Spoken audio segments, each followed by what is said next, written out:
এটা কিন্তু কোনো সাধারণ রসমালাই না, এটা হচ্ছে ক্ষীর রসমালাই। আর এই ক্ষীর রসমালাইটা যে এখন পর্যন্ত খেয়ে দেখে নাই, আমি বলবো সে খাবারের এখন আসল স্বাদটাই উপভোগ করেনি।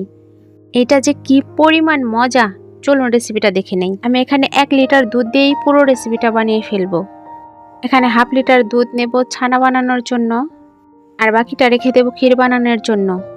দুধটা একটু জ্বালাম করে ছানা কেটে নেব, সেজন্য কিন্তু দুধে অবশ্যই বলক আনতে হবে।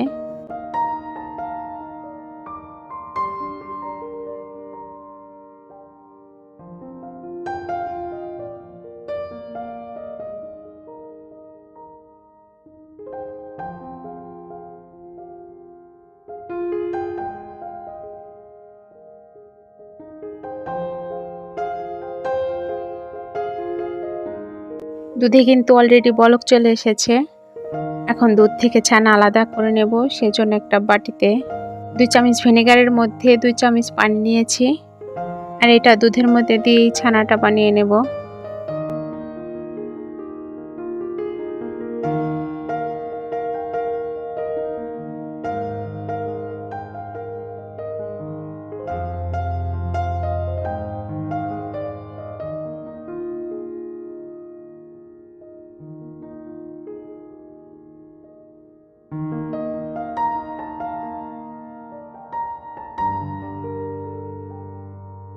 দুধ থেকে ছানা আলাদা হয়ে গেলে এটা দ্রুত নামিয়ে নিতে হবে।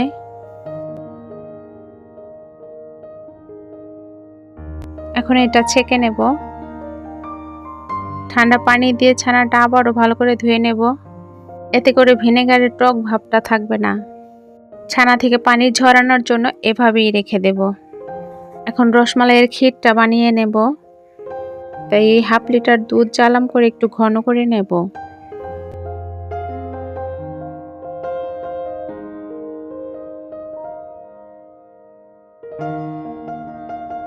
এখানে 2 চামচের মতো কাস্টার্ড পাউডার নিয়েছি। এখন এই কাস্টার্ড পাউডারটা গরম দুধ দিয়ে গুলিয়ে নেব। এই কাস্টার্ড পাউডার কিন্তু অবশ্যই গরম পানি বা গরম দুধ দিয়ে গুলাবেন, ভুলেও ঠান্ডা পানি নেবেন না বা ঠান্ডা দুধ নেবেন না। ঠান্ডা দুধ বা ঠান্ডা পানি নিলে কিন্তু এটা জমে যাবে। এখন দিয়েছি সামান্য 1 চিমটি লবণ। এই লবণ কিন্তু যে কোনো মিষ্টির ব্যালেন্সটা ধরে রাখে। মিষ্টি খাবারে কিন্তু অবশ্যই লবণ দেবেন, তাহলে কিন্তু ওইটার টেস্টটা আরও বেশি বেড়ে যাবে। এখন এই দুধগুলো নেড়ে চেড়ে একটু ঘন করে নিতে হবে। অনবরত কিন্তু এভাবেই নেড়ে যেতে হবে, না হলে কিন্তু কাস্টার্ড পাউডার জমে গিয়ে নিচ থেকে দলা হয়ে যাবে আর পুড়ে যাবে। আর সেই সাথেই কিন্তু আমি এখানে একটা এলাচ দিয়েছি আর এটা ফাটিয়ে দিয়েছি, এতে করে কিন্তু খাবারের ঘ্রাণটা আরও বেশি বেড়ে যাবে। অলরেডি কিন্তু দুধটা অনেকটাই ঘন হয়ে এসেছে, আর বেশিক্ষণ জ্বালাম করতে হবে না। এখন এটা নামিয়ে নিলেই হবে।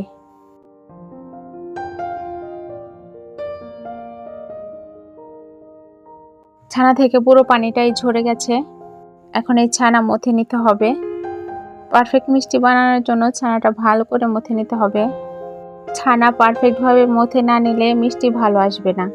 এই ছানাটা কিন্তু হাতের তালু দিয়ে একটু সময় নিয়ে ম্যাশ করতে হবে।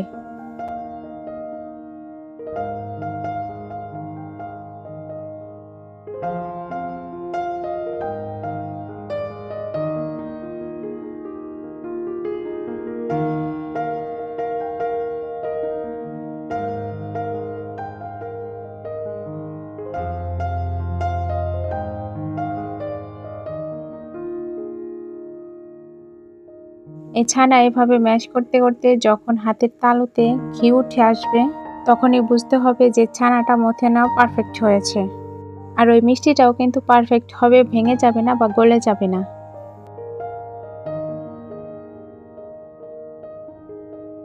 এই মিষ্টিগুলো কিন্তু সাইজে ছোট ছোট করে বানাতে হবে। মিষ্টির সাইজগুলো যেন এক সমান থাকে, সেজন্য আমি একটা চামচের সাহায্যে ছানা সমানভাবে মাপ করে নিচ্ছি।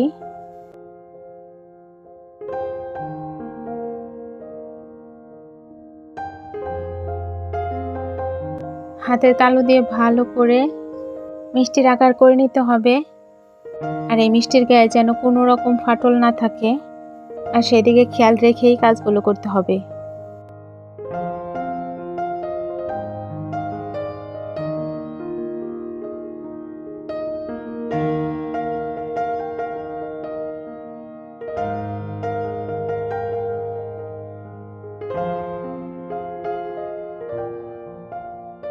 এখানে হাফ কেজি দুধের ছানা থেকে দেখুন কতগুলো মিষ্টি হয়েছে।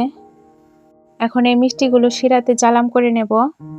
সেজন্য একটা কড়াইতে দিয়েছি 1 চামচ চিনি। যতটা চিনি দিয়েছি ঠিক ততটা পরিমাণেই পানি দেব।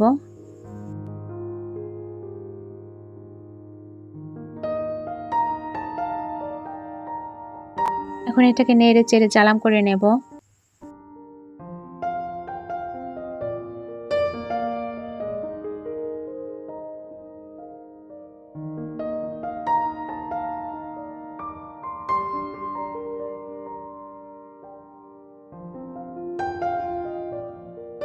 এই শিরাতে বলক চলে আসলেই কিন্তু মিষ্টিগুলো দিয়ে দিতে হবে।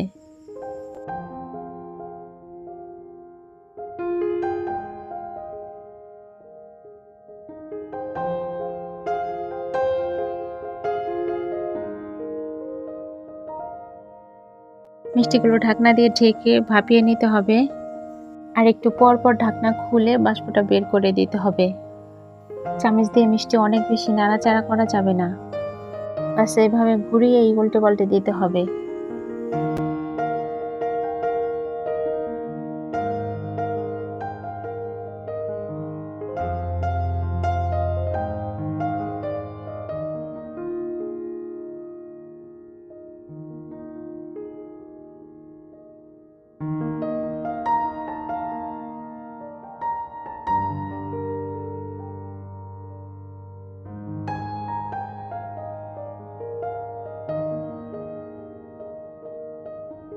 মিষ্টিগুলো পুরোপুরি জালাম করা হয়ে গেছে। এখন এটা চুলা থেকে নামিয়ে নেব। এখন এই ক্ষীরটা আবার চুলায় জালাম করে নেব। আর এই ক্ষীরের মধ্যে মিষ্টি সহ ওই শিরাটা ঢেলে দেব। আর এটা দেওয়ার আগে অবশ্যই একটু ঝুরিয়ে নিতে হবে।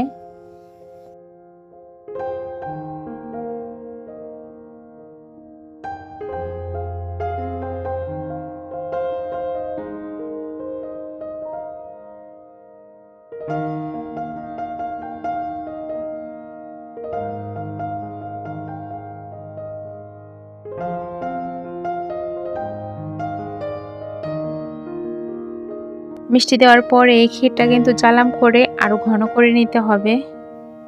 আর এই সময় কিন্তু অনবরত নেড়ে যেতে হবে, তবে আস্তে আস্তে নাড়তে হবে যেন মিষ্টিগুলো ভেঙে না যায়।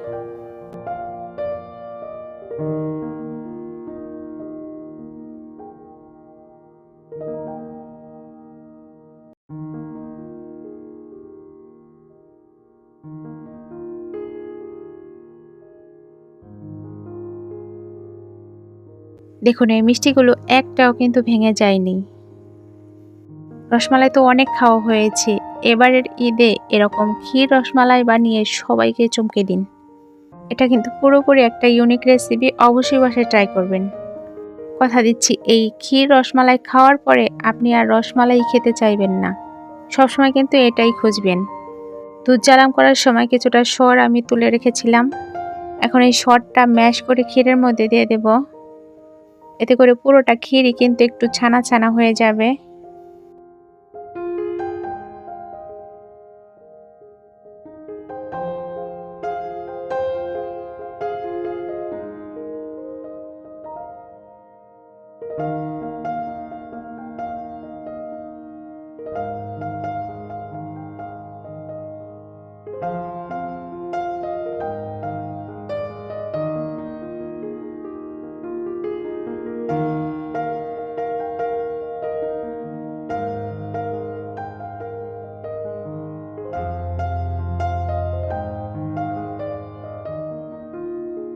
এই ক্ষীর রসমালাইটা কিন্তু একদম সম্পূর্ণ রেডি হয়ে গেছে।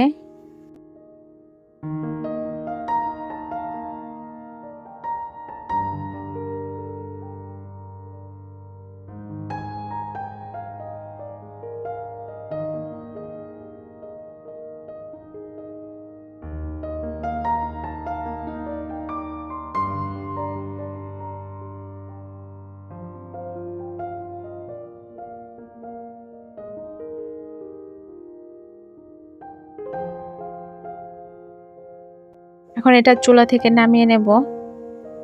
চুলা থেকে নামিয়ে নেওয়ার পর এটা ঠান্ডা করে ফ্রিজে রেখে তারপর খেয়ে দেখবেন। এই ক্ষীর রসমালাইটা যে কতটা মজা, না খেলে কিন্তু বুঝতেই পারবেন না। অবশ্যই কিন্তু বাসায় রেসিপিটা একবার হলেও ট্রাই করবেন। আর আপনার রেসিপিটা কেমন হলো সেটা কমেন্টে বলতে ভুলবেন না। এই রেসিপিটি কে কোথা থেকে দেখছেন অবশ্যই কমেন্টে জানাবেন। আর সে সাথে অবশ্যই লাইক, কমেন্ট ও শেয়ার করে দিবেন। আর যদি চ্যানেলে নতুন হয়ে থাকেন চ্যানেলটা সাবস্ক্রাইব করে রাখুন, কারণ মৌসুমী ইসলাম মানেই সহজ রেসিপির সহজ সমাধান। আবারও হাজির হব নতুন কোনো রেসিপি নিয়ে। আর সে পর্যন্ত সুস্থ থাকুন, ভালো থাকুন আর নিরাপদে পথ চলুন। আল্লাহ হাফেজ।